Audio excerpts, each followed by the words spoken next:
ആരാ ഇതൊക്കെ ആഗ്രഹിക്കുന്നതും? ഇതാണോ സെലിബ്രിറ്റി എന്ന് പറയുന്നത്?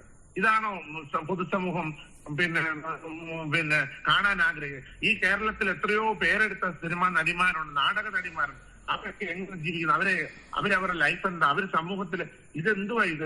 അന്ന് കാണുമ്പോൾ ഇപ്പൊ കുറച്ചുകൂടി എന്താ പറയാ എക്സ്പോസ് ചെയ്യുന്ന രീതിയിലുള്ള ഡ്രസ്സിങ് ചേച്ചി ചെയ്ത് തുടങ്ങി. ഞാൻ പബ്ലിക്കായിട്ട് എക്സ്പോസ് ചെയ്യുന്ന ഡ്രസ്സ് ഇടുന്ന കുട്ടി കണ്ടിട്ടുണ്ടോ? നിലവിൽ നമ്മുടെ രാജ്യം ഫേസ് ചെയ്തുകൊണ്ടിരിക്കുന്ന കുറച്ച് സിറ്റുവേഷൻസ് ഉണ്ട്. ആ ഒരു വിഷയമായിട്ട് ബന്ധപ്പെട്ടിട്ട് ഞാൻ അധികം വീഡിയോസ് ഒന്നും ചെയ്തിട്ടില്ല. ഞാൻ മാത്രമല്ല, കുറച്ച് യൂട്യൂബേഴ്സ് ഒന്നും ചെയ്തിട്ടില്ല. ചെയ്യാത്തതിന്റെ കാരണം എന്ന് വെച്ച് കഴിഞ്ഞാൽ യൂട്യൂബിൻ്റെതായിട്ടുള്ള കുറച്ച് കമ്മ്യൂണിറ്റി ഗൈഡ് ലൈനും കാര്യങ്ങളൊക്കെ ഉണ്ട്. അതിൻ്റെ പേരിലാണ് നമ്മളാരും വീഡിയോസും കാര്യങ്ങളൊന്നും ചെയ്യാത്തത്. എന്തായാലും ഈ ഒരു സാഹചര്യത്തിൽ നമ്മൾ നമ്മുടെ രാജ്യത്തിന് വേണ്ടി പ്രാർത്ഥിക്കുക, നമുക്ക് വേണ്ടി ഫൈറ്റ് ചെയ്യുന്ന സോൾജേഴ്സിന് വേണ്ടി പ്രാർത്ഥിക്കുക. ഇതൊക്കെയാണ് നമ്മൾ ചെയ്യേണ്ടത്.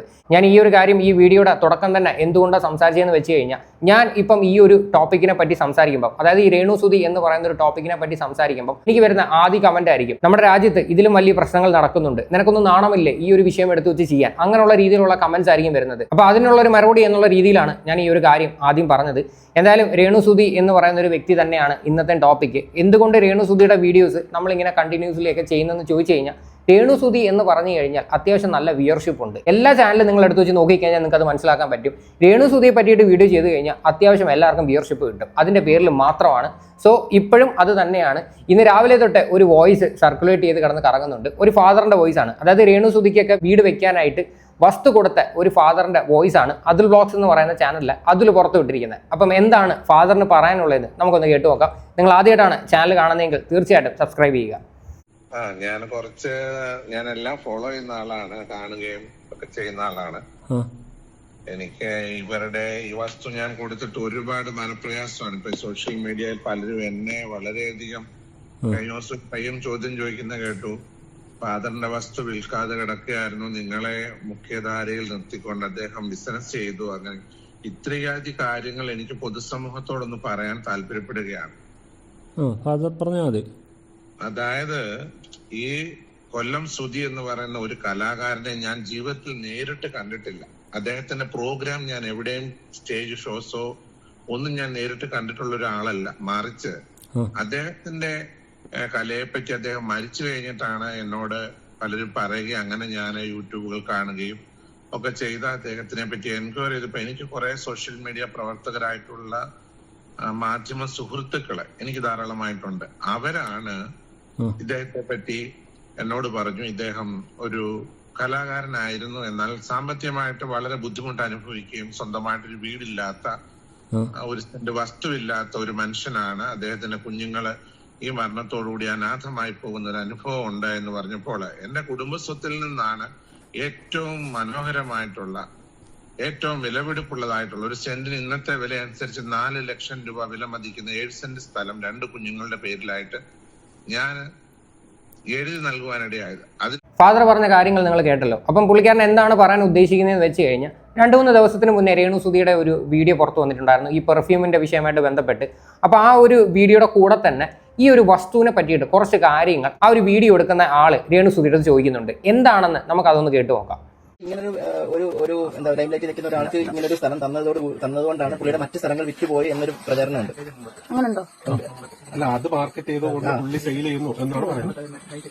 അങ്ങനെ ഇപ്പൊ സുധിച്ചേട്ടന് സ്ഥലം കൊടുത്തെന്ന് പറഞ്ഞാൽ അത് മാർക്കറ്റിംഗ് ചെയ്ത് ഇഷ്ടമുള്ളവരല്ല സ്ഥലം മേടിക്കത്തുള്ളൂ. ഇപ്പൊ സുധിച്ചേട്ടൻ അവിടെ സ്ഥലം കൊടുത്തെന്ന് പറഞ്ഞാൽ അവരാരും വന്ന് മേടിക്കുന്നു എനിക്ക് തോന്നുന്നില്ല. അവർക്ക് ഇഷ്ടപ്പെട്ടുകൊണ്ട് അവർ വില പറഞ്ഞു. അതായത് ആ ഒരു ഫാദർ രേണു സുധിക്ക് ആ ഒരു വസ്തു കൊടുത്തതിന്റെ പേരിലാണ് ബാക്കിയുള്ള വസ്തു എല്ലാം കച്ചവടം നടന്നതെന്നും അതൊരു മാർക്കറ്റിംഗ് തന്ത്രമായിരുന്നു എന്നൊക്കെയുള്ള രീതിയിൽ ആൾക്കാർ പറയുന്നതെന്നാണ് ഈ വീഡിയോ എടുക്കുന്ന ആള് പറയണത്.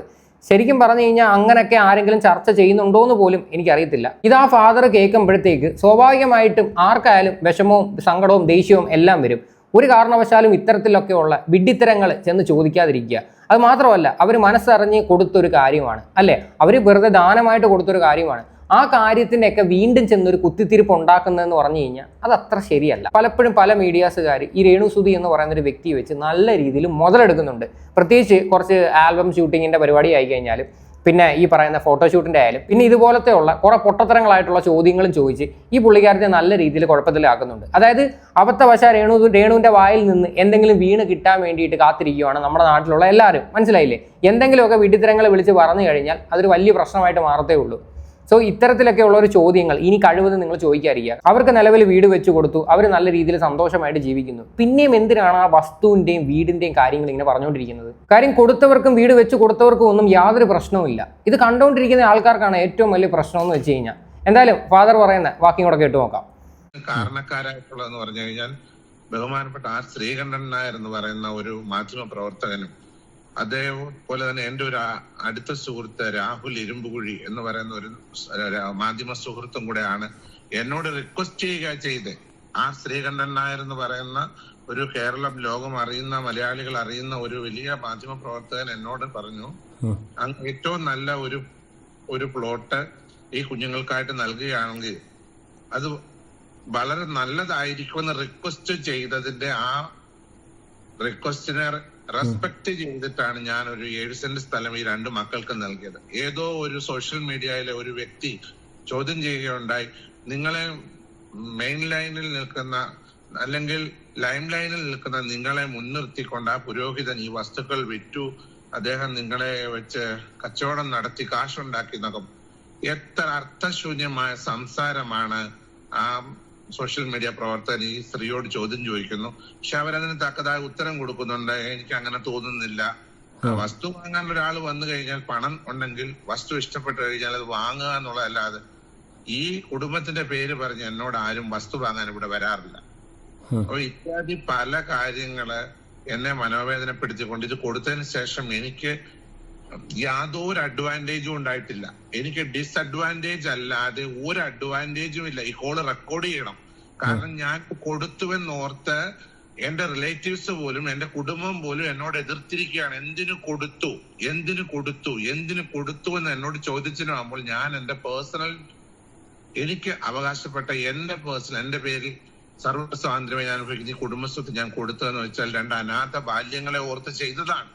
ഓക്കെ, പുള്ളിക്കാരൻ ഒരു മനസാക്ഷിയുടെ പുറത്ത് ചെയ്തൊരു കാര്യമാണ്. ഇത് കൊടുത്തതിൻ്റെ പുറവിന് തന്നെ പല ആൾക്കാരുടെ എതിർപ്പുണ്ടായിരുന്നു. പ്രത്യേകിച്ച് പുള്ളിയുടെ ഫാമിലിയുടെ അടുത്തു നിന്നായാലും ഒരു എതിർപ്പൊക്കെ ഉണ്ടായിരുന്നെന്ന് വളരെ വ്യക്തമായിട്ട് പറയുന്നുണ്ട്. ഇപ്പം പുള്ളി പറയുന്നതെന്ന് വെച്ച് കഴിഞ്ഞാൽ ഇത് കൊടുത്തത് തന്നെ ഒരു അബദ്ധമായി പോയി എന്നുള്ള രീതിയിലാണ്. അതായത് ഇങ്ങനെയൊക്കെയുള്ളൊരു ക്വസ്റ്റ്യൻസ് കേൾക്കുമ്പോൾ സ്വാഭാവികമായിട്ടും ആർക്കായാലും അത് താങ്ങാൻ പറ്റത്തില്ല. ഈ ഒരു വോയിസിനകത്ത് ഈ ഫാദർ ഒരിക്കലും രേണുസുതിയെ കുറ്റപ്പെടുത്തുന്നില്ല. രേണുസുതി ഏത് രീതിയിൽ വേണമെങ്കിലും നടന്നോട്ടെ, ഏത് രീതിയിൽ പോയി അഭിനയിച്ചോട്ടെ, അതൊന്നും ഈ ഫാദറിന് പ്രശ്നമല്ല. പക്ഷേ ഈ ഫാദർ എന്തിനാണ് ഈ ഒരു വസ്തു കൊടുത്തത്? ആ 2 പിള്ളേരെ ആലോചിച്ചുകൊണ്ട് മാത്രമാണ് ആ ഒരു വസ്തു കൊടുത്തത്. മനസ്സിലായില്ലേ? സോ കഴിവതും ഈ മാനസികമായിട്ട് ആൾക്കാരെ ബുദ്ധിമുട്ടിക്കുന്ന രീതിയിലുള്ള ചോദ്യങ്ങൾ നിങ്ങൾ ചോദിക്കാതിരിക്കുക. മനസ്സിലായില്ലേ? ഞാൻ ഇവിടെ എൻ്റെ വീഡിയോയ്ക്കകത്ത് ഞാൻ രേണുസുതിയെ കുറ്റം പറയാനോ എടുക്കാനോ ഒന്നും വരുന്നില്ല. അപ്പോൾ ഈ ഒരു വീഡിയോ കംപ്ലീറ്റ് ആയിട്ട് കാണാതെ വന്നിരുന്നിട്ട് ചുമ്മാതെ വന്നിരുന്ന് ഡയലോഗ് അടിച്ച് കമൻറ്റ് ഇടരുത്. ഇത് മാത്രമേ പറയാനുള്ളൂ. കാര്യം നീയൊക്കെ വെറും അന്തമായിരിക്കും. ഇവിടെ വന്നിരുന്ന് എന്നെ ചീത്ത വിളിക്കാനും എടുക്കാനും നിന്നിട്ട് ഒരു കാര്യമില്ല. ഇതൊരു ഫാദർ പറയുന്ന കാര്യം നമ്മൾ എടുത്ത് വെച്ച് റിയാക്ട് ചെയ്യുക. ഒരക്ഷരം പോലും ഞാൻ ഈ ഒരു വീഡിയോയ്ക്കകത്ത് രേണുസുതിയെ കുറ്റം പറയുന്നതുമില്ല. അപ്പോൾ അത് മനസ്സിലാക്കിയിട്ട് വേണം വന്നിരുന്ന് കമൻറ്റ് ഇടാൻ. മനസ്സിലായല്ലോ? തെളിവാക്കിയുടെ കേൾക്കാം. പക്ഷെ ഇപ്പോൾ എനിക്ക് തീരാത്ത ദുഃഖവും പുറത്തിറങ്ങാൻ കഴിയാത്ത മനോവേദനകളുമാണ് പല വ്യക്തികളിൽ നിന്നുണ്ടായിക്കൊണ്ടിരിക്കുന്നത്. അതിനാൽ ബഹുമാനപ്പെട്ട മാധ്യമ പ്രവർത്തനായിട്ട് അങ്ങ് ഒരുപാട് കാര്യങ്ങൾ ചെയ്യുന്നത് ഞാനിങ്ങനെ കണ്ടു. മാധ്യമ പ്രവർത്തനങ്ങൾ നിങ്ങൾ നിങ്ങളുടേതായിട്ടുള്ള കഴിവനുസരിച്ച് നിങ്ങൾ ചെയ്തു. പൊതുസമൂഹത്തെ ഇത് അറിയിക്കേണ്ടതായിട്ടുണ്ട്. ഇങ്ങനെ കാരണം ഞാൻ ചെയ്തത് എനിക്കൊരു പേര് കിട്ടാൻ വേണ്ടിട്ടോ ഇദ്ദേഹത്തിന് ഞാൻ ഓപ്പണായിട്ട് പറയാം. കൊല്ലം സുധിയുടെ 2 മക്കൾക്ക് ഇത് കൊടുത്തെന്നോർത്തോണ്ട് എനിക്ക് എന്തോ വലിയ നേട്ടം എന്ത് നേട്ടം എനിക്കുണ്ടാകേണ്ടി? എന്ത് നേട്ടം? എനിക്ക് വയസ്സ് 47 പ്രായമുണ്ട്. എന്തോ ഇനി ഒരു കല്യാണം കഴിക്കണോ എനിക്ക്? അതോ എന്റെ 2 ഒരു സുഖമില്ലാത്ത ഒരു സിസ്റ്ററുണ്ട്, എനിക്ക് ഓർമ്മയില്ലാത്തൊരു പെങ്ങളുണ്ട്, അല്ലെങ്കിൽ എനിക്ക് 46 വയസ്സുള്ള ഒരു സഹോദരിയുണ്ട്. ഞങ്ങൾക്ക് എന്താ ആവശ്യം ഇതിനുള്ളത്? എന്റെ അമ്മ ഒരു പ്രായം 73 വയസ്സുള്ള ഒരു മദറുണ്ട്. ഞങ്ങൾക്ക് എന്താ ആവശ്യം കിട്ടാൻ വേണ്ടിയിട്ടാ ഞങ്ങൾ ഇത് കൊടുക്കാൻ പോയത്? ഞങ്ങൾ ഇത്രമേ ചിന്തിച്ചു. ഞാനിവിടെ 1 ഏക്കർ ഭൂമി അല്ലാതെ 7-10 കുടുംബങ്ങൾക്ക് അനാഥമായിട്ട് കിടക്കുന്ന നിർധന കുടുംബങ്ങൾക്ക് ഞാനിവിടെ 1 ഏക്കർ ഭൂമി നൽകി. അത് 3 സെന്റ് വെച്ച് ഞാൻ ഓരോ കുടുംബങ്ങൾക്ക് ഒരു 10ഓളം കുടുംബങ്ങൾക്ക് അതെഴുതി നൽകിയിട്ടുണ്ട്. ഇവിടെ അയ്യപ്പ സേവാ സമിതിക്ക് ഒരു ക്ഷേത്രമില്ലായിരുന്നു, അതിന് 5 സെന്റ് സ്ഥലം ഞാൻ വില കൊടുത്ത് വാങ്ങി അമ്പലം പണിതു കൊടുത്തൊരു വ്യക്തിയാണ്. അതുപോലെ തന്നെ ഇവിടെ SNDP ക്ഷേത്രത്തിലേക്ക് പോകാൻ അവർക്ക് വഴിയില്ലായിരുന്നു. 27 സെന്റ് സ്ഥലം ആ ക്ഷേത്രത്തിലേക്ക് പോകാൻ വഴി കൊടുത്തൊരു വ്യക്തിയാണ്. അതൊക്കെ ഞാൻ കൊടുത്തത് എനിക്ക് പേരുണ്ടാകുക എന്നുള്ളതിൽ മറിച്ച് ഞാൻ US നിന്നും വിദേശത്തു നിന്നും ഇവിടെ മടങ്ങി വന്നപ്പോൾ ഇവിടെയുള്ള പൊതുസമൂഹത്തിൽ പല ആൾക്കാർ എന്നോട് വന്ന് പറഞ്ഞു ഇങ്ങനെ പല പ്രയാസങ്ങൾ കഴിയുന്ന ആൾക്കാരുണ്ട്, അല്ലെ അങ്ങനെ ആവശ്യങ്ങളിൽ കഴിയുന്നവരുണ്ട്, പല വേദനകളിൽ ഇരിക്കുന്നുണ്ട്. അവരെ ഇവിടുത്തെ തൃക്കൊടിത്താനം പഞ്ചായത്തിൽ 9ാം വാർഡിൽ 3 സെന്റ് സ്ഥലം ഒരു അംഗൻവാടി പണിയാൻ ഏറ്റവും കണ്ടായ സ്ഥലം ഞാൻ നൽകി. അങ്ങനെ കേട്ടല്ലോ, ഇതെല്ലാം പുള്ളിക്കാരൻ പേരിനോ പ്രശസ്തിക്കോ വേണ്ടി ചെയ്യുന്നതല്ല, പുള്ളി നല്ലതെന്ന് വേണ്ടിയിട്ട് ചെയ്യുന്നതാണ്. കാര്യം ഒരുപാട് നമ്മുടെ നാട്ടിൽ ഇതുപോലെ ദുരിതം അനുഭവിക്കുന്ന ആൾക്കാർക്കുണ്ട്. അവർക്കൊക്കെ ഒരു നല്ലതാവട്ടെ എന്ന് പറഞ്ഞിട്ട് ചെയ്യുന്ന കാര്യങ്ങളാണിത്. അല്ലാതെ പുള്ളിക്കാരൻ ഈ പറയുന്ന വലിയ പ്രശസ്തി കിട്ടാനോ അല്ലെങ്കിൽ ബാക്കിയുള്ള വസ്തുക്കൾ വിറ്റ് പോകാനോ അങ്ങനെയുള്ള രീതിയിൽ ചെയ്തതല്ല എന്ന് വളരെ ക്ലിയർ ആണ് ഈ ഒരു വോയിസിനകത്ത്.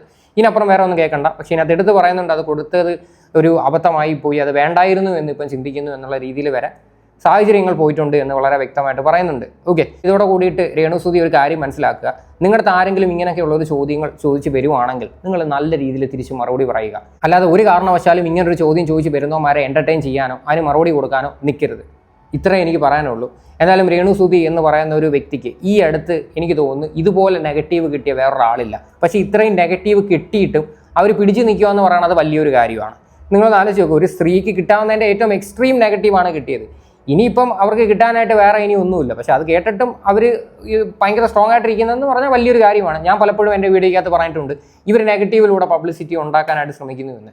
അതായത് നെഗറ്റീവ് പബ്ലിസിറ്റി ഉണ്ടാക്കിയിട്ട് ഇൻ്റർവ്യൂസ് കൊടുക്കുക, അങ്ങനെ റീച്ച് ഉണ്ടാക്കി പോകുന്നത് അത്ര ശരിയുള്ള പരിപാടിയല്ലെന്ന് ഞാൻ പറഞ്ഞിട്ടുണ്ട്. ഞാൻ അന്നും ആ ഒരു വിഷയത്തിൽ ഞാൻ യോജിക്കുന്നു. പക്ഷേ ഇത്രയും കമൻസിലൂടെ അവരെ ചീത്തവിളി കേട്ടിട്ടും പേഴ്സണൽ മെസ്സേജിലൂടെ ചീത്തവിളി കേട്ടിട്ടും ഒക്കെ ഇവർ ഇങ്ങനെ ഇരിക്കുക എന്ന് പറയുന്നത് അത് നിസ്സാരപ്പെട്ട കാര്യമല്ല. എന്താണെന്ന് പറഞ്ഞു കഴിഞ്ഞാൽ, എന്തായാലും ഈ നെഗറ്റീവ് കമൻസിനെയൊക്കെ പറ്റിയിട്ട് കഴിഞ്ഞ ദിവസം പുള്ളിക്കാരത്തെ ഒരു ഇൻ്റർവ്യൂ കൊടുത്തിട്ടുണ്ടായിരുന്നു. അതിൻ്റെ ആങ്കർ ചോദിക്കുന്നുണ്ട് എങ്ങനെയാണ് നെഗറ്റീവ് കിട്ടാനുള്ളൊരു സാഹചര്യത്തിലേക്ക് പോയെന്നും എല്ലാ കാര്യങ്ങളും പുള്ളിക്കാരത്തെ ചോദിക്കുന്നുണ്ട്, അതിനെപ്പറ്റി പറയുന്നുണ്ട്. ആ ഒരു വീഡിയോ നമുക്കൊന്ന് കണ്ടു നോക്കാം. സ്റ്റാർ മാജിക്കിന്റെ ഒരു എപ്പിസോഡിൽ ചേച്ചിനെ കണ്ടിട്ടുണ്ട്, അല്ലാതെ സ്വിച്ചേട്ടൻ്റെ കൂടെയുള്ള കുറേ വീഡിയോസിലും ഫോട്ടോസിലും ഒക്കെ ചേച്ചിനെ കണ്ടിട്ടുണ്ട്.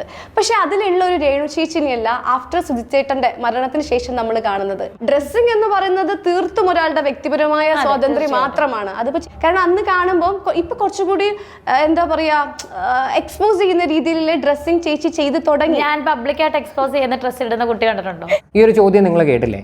അതായത് പണ്ട് സുധിച്ചേട്ടനുമായിട്ട് ഇരിക്കുന്ന ഒരു സമയത്ത് ഈ പറയുന്ന രേണുസുതി ഇതുപോലെ ഒന്നും അല്ലായിരുന്നു നടക്കുന്നത്. വളരെ പാവത്തോടെ കൂടി വളരെ സാധാരണ പോലെയുള്ള രീതിയിലായിരുന്നു നടക്കുന്നത്. പക്ഷേ സുധിച്ചേട്ടൻ എന്ന് പറയുന്ന ഒരു വ്യക്തി മരിച്ചു കഴിഞ്ഞതിന് ശേഷം രേണുസുതി ഇടുന്ന ഡ്രസ്സിങ്ങിനകത്തൊക്കെ ഒരുപാട് വ്യത്യാസങ്ങളൊക്കെ വന്നു തുടങ്ങിയപ്പം ആൾക്കാർ വന്നിരുന്ന് തെറി വിളിക്കാനായിട്ട് തുടങ്ങിയതെന്നുള്ള രീതിയിലാണ് പറഞ്ഞു വരുന്നത്. എനിക്കിത് കേട്ടിട്ട് വളരെ സത്യമായിട്ടുള്ളൊരു കാര്യമായിട്ട് തോന്നി. കാര്യം സുധി എന്ന് പറയുന്ന ഒരാൾ ജീവിച്ചിരിക്കുന്ന സമയത്ത് രേണുസുതിയെ നമ്മളാരും ഇങ്ങനെ ഒന്നും കണ്ടിട്ടില്ല, അല്ലേ? അതിന് 2-3 റീസൺസ് ഉണ്ടാവാം. രേണുസുതി അന്ന് അഭിനയിക്കാനൊന്നും പോയിട്ടില്ല, ഇതുപോലുള്ള ഫോട്ടോഷൂട്ടൊന്നും എടുക്കാനായിട്ട് പോയിട്ടില്ല.